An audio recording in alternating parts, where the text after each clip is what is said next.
જય માતાજી મિત્રો, હું છું ગોહિલ મહેન્દ્રસિંહ અને મારી ચેનલ સોરઠનો શણગારમાં આપનું સ્વાગત છે। અને આપણે ગયા વખતે મેવાડ રિયાસતનો ભાગ એક રજૂ કર્યો હતો અને હવે તમે બીજો ભાગ હું રજૂ કરું છું। અને પહેલા ભાગમાં પણ તમે જઈ અને નિહાળજો, બહુ સરસ મજાની માહિતી છે।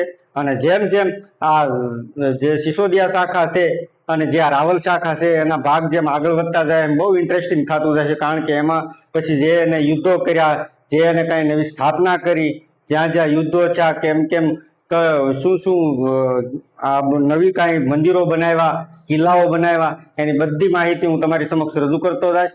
એટલે મારી ચેનલને લાઇક, શેર અને સબસ્ક્રાઇબ કરજો। હવે પછી જે મહારાણા બપ્પા રાવલ હતા, બપ્પા રાવલ છે એની 753 ઈસવીમાં એનો જે મૃત્યુ થાય પછી એની જે છત્રી છે એ ગોગુંદામાં બનાવી। હવે ત્યાં સુધી આપણે પહોંચ્યા હતા, પછી એના જે દીકરા સમય જતા એની પેઢીમાં એક અલહડ કરીને, અલહડ એટલે એને આલુરાવ તરીકે પણ ઓળખતા હતા, એ અલહડ થયા। અલહડના લગ્ન છે એ એક લડાકુ જાતિમાં, હુણ શાખાની લડાકુ જાતિના એના હરિયાદેવી સાથે એના લગ્ન કરવામાં આવ્યા। હવે હરિયાદેવી છે એ બહુ લડાકુ જાતિના, એટલે ઘરનું કામકાજ છે એ કાંઈ બહુ એને કરવું ગમે નહીં, એક લડાકુ જાતિના કુંવરી હતા, એટલે જે શસ્ત્ર વિદ્યામાં પણ નિપુણ। એટલે પછી એને થોડાક ટાઈમ ઘરનું કામ કર્યું, પહેલા મહિલાઓ છે ઘરનું કામ સંભાળતા, પછી તો રાજાશાહીમાં જે ઘરના મહિલાઓ છે એ ઘરનું કામ સંભાળતા નહીં, નોકરશાહી આવી ગઈ। પણ હરિયાદેવી પછી કામ ન સંભાળ્યું, એટલે પહેલી વહેલી જો નોકરશાહી જો આવી હોય તો એ અલહડ વખતમાં હરિયાદેવીના સમયમાં જો નોકરશાહીની શરૂઆત થઈ હોય રાજસ્થાનમાં, તો એ હરિયાદેવીના સમયમાં અલહડના વખતમાં થયેલી। પછી એના વંશ વારસો ઉત્તરોત્તર એક રણસિંહ કરીને 1158ની સાલમાં, ઈસવીસન 1158ની સાલમાં રણસિંહ કરીને થયા। હવે રણસિંહ છે એને 2 દીકરા કુંવર થયા, અને ત્યાંથી પછી રાવલ અને સિસોદિયા શાખા બે નોખી પડે છે। ત્યાંથી રણસિંહથી 1158ના એના 2 કુમારો થયા, ત્યાંથી રાવલ શાખા નોખી પડે છે। એને એક દીકરા થયા ક્ષેમસિંહ અને એક હતા રાહબ। હવે એને ક્ષેમસિંહ હતા એ તો ઉત્તરાધિકારી તરીકે રાજગાદી એને મળે, અને જે રાહબ હતા એને પછી ફટાયા તરીકે જે ગામ મળતું હોય, ઠેકાણું મળતું રાજસ્થાનમાં ઠેકાણું કે, એટલે એ ઠેકાણું મળ્યું અને એને એ સિસોદા ગામમાં રહ્યા। એટલે સિસોદિયા અને ક્ષેમસિંહ છે એને રાવલ શાખાની સ્થાપના કરી। હવે રાહબ સિસોદિયા છે એ પછી સિસોદિયા શાખાને આપણે હવે પછી તો એને 1302માં અલાઉદ્દીન ખિલજીને ચડાઈ થઈ અને ચિત્તોડ છે એ અલાઉદ્દીન ખિલજીમાં ગયું, અને પછી જે પાછા રાહબના વંશજ એ અમીર સિસોદિયા છે એ 1326ની અંદર પાછો અલાઉદ્દીન ખિલજીના ઓલા હેઠળથી લઈ અને પાછું સિસોદિયા વંશની ત્યાં આગળ ચિત્તોડમાં સ્થાપના કરે। ત્યાં સુધી આપણે સિસોદિયા વંશને ત્યાં સુધી આપણે ઓલું અત્યારે મૂકી રાખીએ છીએ। પછી આગળ જ્યારે સિસોદિયા વંશ જ્યારે ચિત્તોડ મેવાડ ઉપર આવશે ત્યારે પાછા એ ભાગને આપણે રજૂ કરીશું।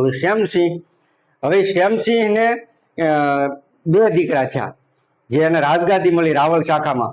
રાહબના મોટા ભાઈ ક્ષેમસિંહ એને રાજગાદી મળી, એટલે એને 2 દીકરા થયા, એક સામંતસિંહ અને એક કુમારસિંહ।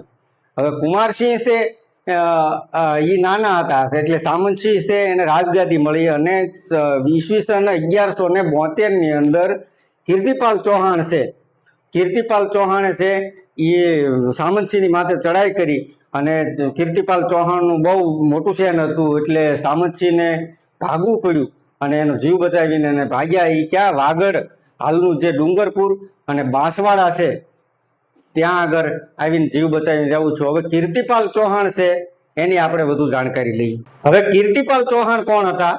કીર્તિપાલ ચૌહાણ છે એ પાલી જિલ્લાના નાડોલ જે રજવાડું હતું, નાડોલ રજવાડાના અલહડના કુંવર હતા।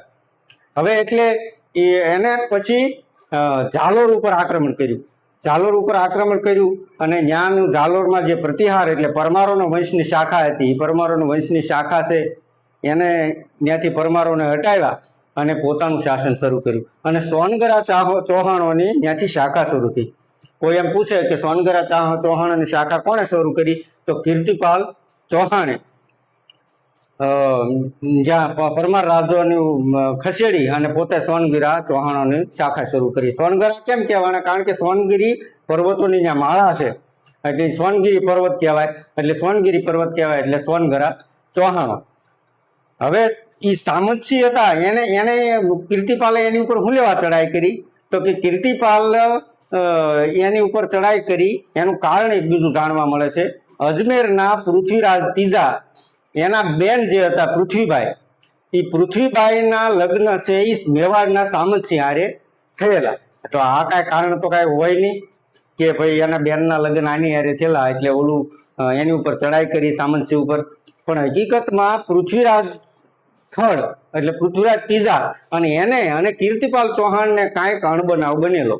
અણબનાવ બન્યો એના હિસાબે અને જે પૃથ્વીરાજ થર્ડ છે એના સામંતસિંહ છે એ હગા બનેવી થાય એટલે એના બનેવીને રાજ્ય આંચકી લેવા હાટું થઈને પૃથ્વીરાજ જયારે વાંધો હતો એ વેર વાળવા હાટું થઈ અને એને ત્યાંથી સામંતસિંહને હટાવ્યા. પછી એ શાસન કાંઈ બહુ લાંબો સમય હાલ્યું નહીં અને 1179માં જે સામંતસિંહ હતા એના નાના ભાઈ જે કુમારસિંહ હતા, આપણે અગાઉ કીધું એમ કુમારસિંહ, એ કુમારસિંહે કીર્તિપાલ ચૌહાણ ઉપર પાછી ચડાઈ કરી 1179માં એની ઉપર ચડાઈ કરીને પાછું મેવાડનું શાસન એને લઈ લીધું અને એ શાસન લઈ અને પાછું શાસન શરૂ કર્યું.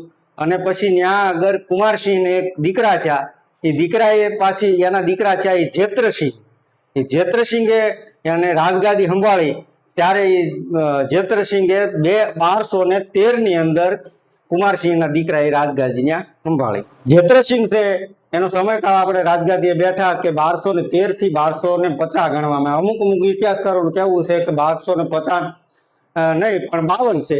અલગ અલગ ડોક્ટર દશરથ શર્મા એમ કહે છે કે 1250 થી 50 સુધી નહીં પણ 52 સુધી હતો. એ અલગ અલગ ઇતિહાસકારોના અલગ અલગ મત છે.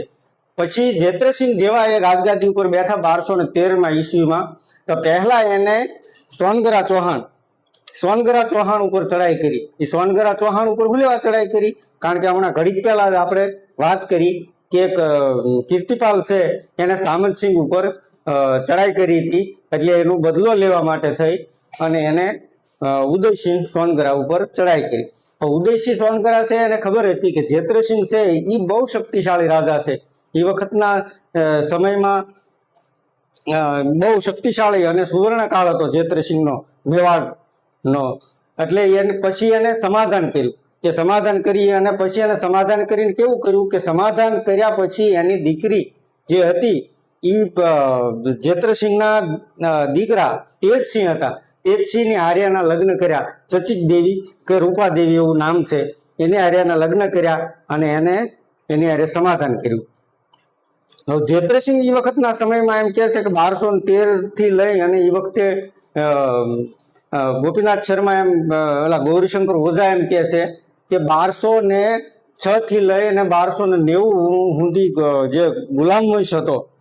હવે ગુલામ વંશ વખતે જે જેત્રસિંહ હતા એ જેત્રસિંહ એ વખતે મેવાડના બહુ શક્તિશાળી રાજા હતા. એમ કે છે કે એ વખતે મેવાડનો સુવર્ણકાળ હાલતો હતો અને બહુ શક્તિશાળી હતા. ગુલામ વંશે એની ઉપર ચડાઈ કરી પણ છતાંય એ કોઈ દિવસ હાર્યા નહોતા અને ઇલ્તુત્મિશને અને નસરુદ્દીન ને કુતુબુદ્દીન એ બધાને એને ત્યાંથી પાછા હટાવેલા. એ ગુલામ વંશ કેમ કહેવાય એ આગળના એપિસોડમાં આપણે જણાવશું. ત્યાં સુધી આપણે હવે આ વિડીયોને નિહાળો, મને સપોર્ટ કરજો, મારી ચેનલને લાઈક શેર અને સબસ્ક્રાઈબ કરજો જેથી આવું નવું વિડીયો બનાવવાનું મને પ્રોત્સાહન મળે. જય માતાજી.